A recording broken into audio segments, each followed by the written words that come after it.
تعالى تعالى بص كده، اتفرج كده شويه، هديك ثانيتين خلصوا خلاص. قول لي بقى ايه ده؟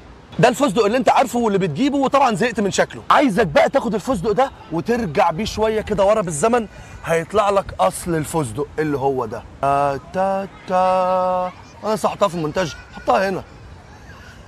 شوف يا سيدي، اللي انت شايفه قدامك ده هو اصل شجره الفستق. تعالى كده اما نفزدقه شوف هيطلع منه ايه. بسم الله. دي الفستقايه وهي لسه خضراء، لسه مقطوفه من على الشجره، لسه قاطفها دلوقتي حالا.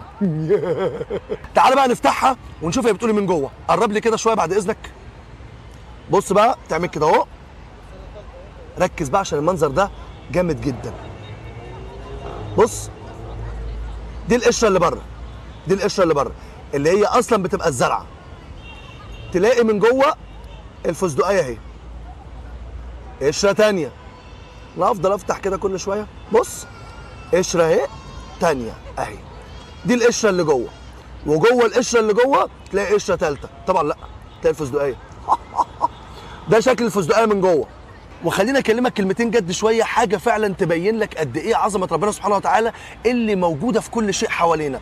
متخيل ان فستقايه زي دي موجوده جوه قشره زي دي، موجوده جوه قشره ثانيه زي دي، لمجرد ان هي تفضل محميه من اي حاجه تقرب لها، عشان تيجي في الاخر سيادتك وتقوم واخد كبشه وتسفهم في بق واحد.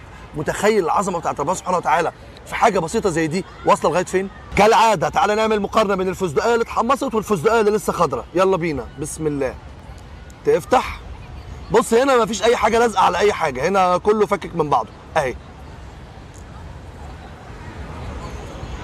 ده شكل الفستقتين. تعال نجرب المتحمصه. بسم الله. مقرمشه وعلى فكره طعمها فستق. تعال بقى نجرب الثانيه. حلوه حلوه حلوه. خد دوقها هاني. في بقك ليه؟ في بقك ليه؟ علاقه مشبوهه. امسك يا اسطى. يا عم. وخد بقى اللي هي المحمصه. محمصه احلى بكتير. ماشي. تعالى بقى نقول الفرق بين الاثنين. المحمصه مقرمشه ومملحه وده الطعم اللي انت متعود عليه، اما الخضره دي ما بتكونش مملحه وانت بتاكلها بتحس فيها بسنه سكر صغيره خالص، وده بيخلي طعمها مميز جدا. بس لو جيت تقول الفايده في انهي اكتر، خد الخضره ما تاخدش المحمصه. ركز بقى معايا شويه علشان هنقول شويه فوائد عن الفستق هتخليك تدمنه، هتعامله معامله اللب بعد كده. 90% من تركيبه الفستق دهون غير مشبعه، وده مفيد جدا لصحه القلب والشرايين. الفستق بيساعد جدا على تقليل شيخوخه الخلايا، وده بيخلي جسمك في صحه احسن وبيخليك ما يبانش عليك علامات العجز.